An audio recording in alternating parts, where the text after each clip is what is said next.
Salut!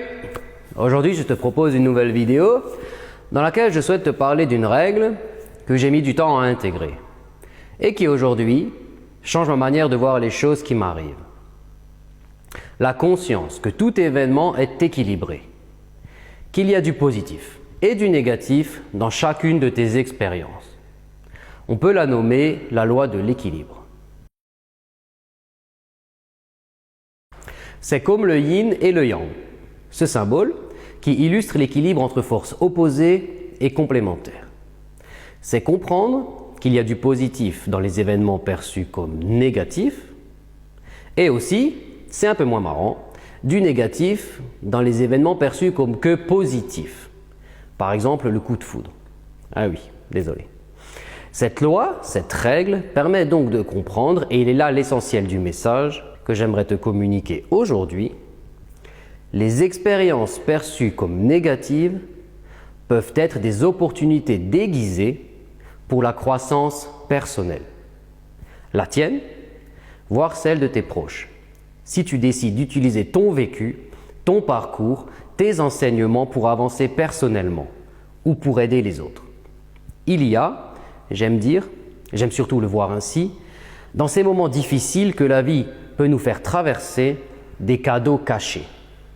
Ils sont souvent bien cachés, c'est vrai, et mettent parfois en plus du temps à se montrer. Néanmoins, ils existent. Imagine ces événements comme un exercice de squat. Pour chaque montée douloureuse, il y a une descente bien plus agréable. Tu ne peux avoir un sans l'autre. Ça fait partie du jeu. Tes émotions dirigent ta vie, tes comportements. Pourtant, tes émotions naissent de la perception, de l'interprétation que tu fais de tes expériences vécues. Comprendre la loi de l'équilibre te permet de te centrer émotionnellement, d'être moins impacté par les événements vécus. Nous voyons très souvent uniquement la douleur, la perte, l'échec, ce qui nous plonge dans des émotions négatives, tristesse, douleur, mal-être, et nous ne voyons pas où on grandit. Qu'est-ce qu'on apprend de ça? La perte d'un emploi par exemple, avec le stress, l'incertitude financière que cela peut occasionner.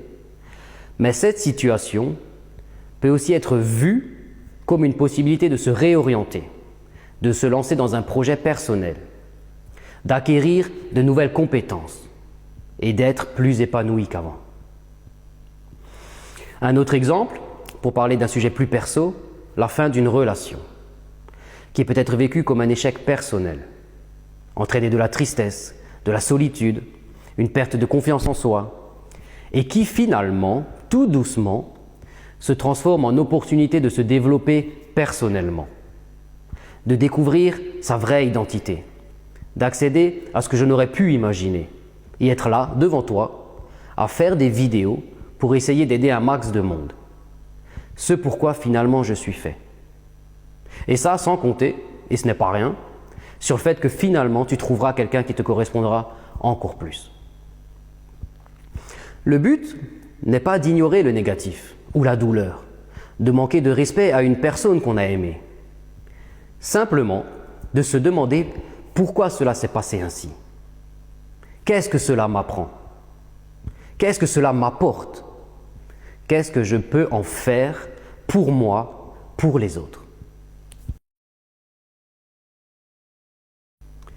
Je finirai, comme j'aime le faire, par une citation, ou plutôt deux cette fois-ci. Je te laisse voir par toi-même laquelle t'inspire le plus. Voici la première.